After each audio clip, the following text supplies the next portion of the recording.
All right, who's ready to divinely surrender to our desires? I'm Molly, you're watching Mirror Readings, and today we're talking about Gene Key 30, which has the shadow of desire, the gift of lightness, and the city of something that's on the tip of my tongue and I can't remember right. Rapture, of course. How could I forget the rapture? And spoiler, when we're rapturing, we're actually totally immersed in desire. We become divine desire. And there's no distinction between our individual egoic personalities and the desire itself.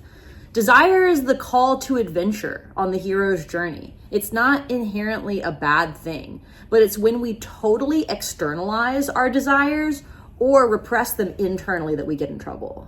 According to Richard Rudd, the true evolutionary purpose of desire is to pull us out into the world and get us to make mistakes so we evolve.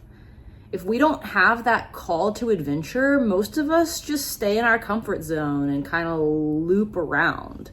There's no reason to take any action if there's no desire propelling that action. So the whole goal of getting from the shadow to the gift frequency of Gene Key 30 is to transmute that desire from a lower base animalistic desire into a higher divine desire. We have to start disidentifying with desire in order to get on the on-ramp to lightness. It's all about our identity with what we want and how much it governs us that determine whether desire is working for us or against us from an evolutionary standpoint.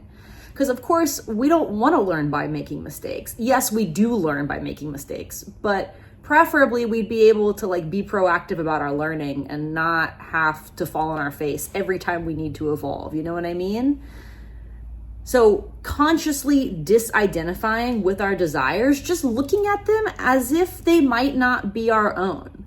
This gene key talks about how our individual perspective is just like a sensory organ for the earth herself. That our desires are really the collective planetary desires and ultimately the creator's desires.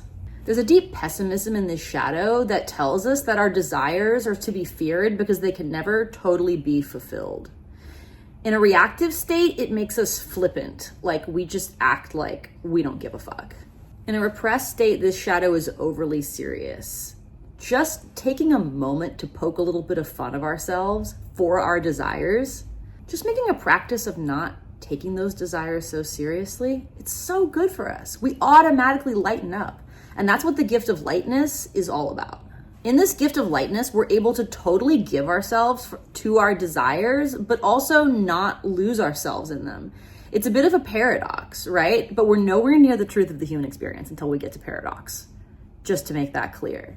But we have to both surrender to the power of the desire and also let go of it at the same time. In this gift of lightness, we know that the seeking, the desire that keeps us going out and trying to fill ourselves can never fully be satiated, but we're able to choose still whether we give ourselves to desire or not. We're not holding on too tightly in lightness. I think we could all benefit from lightening up a little bit, shall we? Even if the horrors persist, we can still lighten up about it.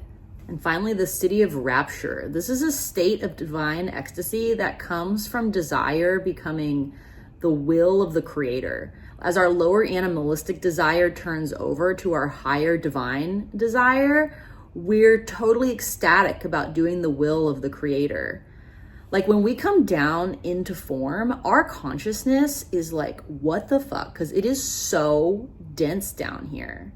Really, this material realm, this is just consciousness condensed into form. We're all just light. Spoiler, a lot of cosmic spoilers this episode, but I think you get what I'm saying. So when we realize that we are just an avatar that the creator is playing, we start getting really excited about doing the will of the creator. Like, this is divine consciousness. We are divine consciousness way the fuck down here in the densest realm ever. Like, we came here to party, and in this city of Rapture, we're basically divinely partying like all the time, no matter what we're doing. Richard Rudd says we have to submit to the fires of annihilation to access this city of Rapture.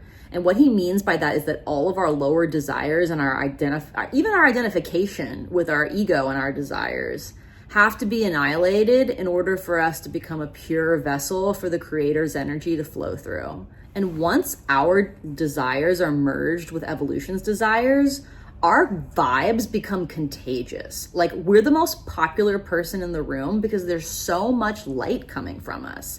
Everybody wants to be near this ecstatic state of rapture, even if their conscious mind doesn't know why. Being in rapture is basically being like a total fangirl of life, just lost in the ecstasy of celebrating whatever it is that life is doing. It's a beautiful state to be in. Thank you so much for visiting my channel. I'm Molly, you're watching Mirror Readings. And if you'd like to get a Gene Keys reading from me, please visit my website, mirrorreadings.com. And if you subscribe to this channel, you can save 15% on all my offerings.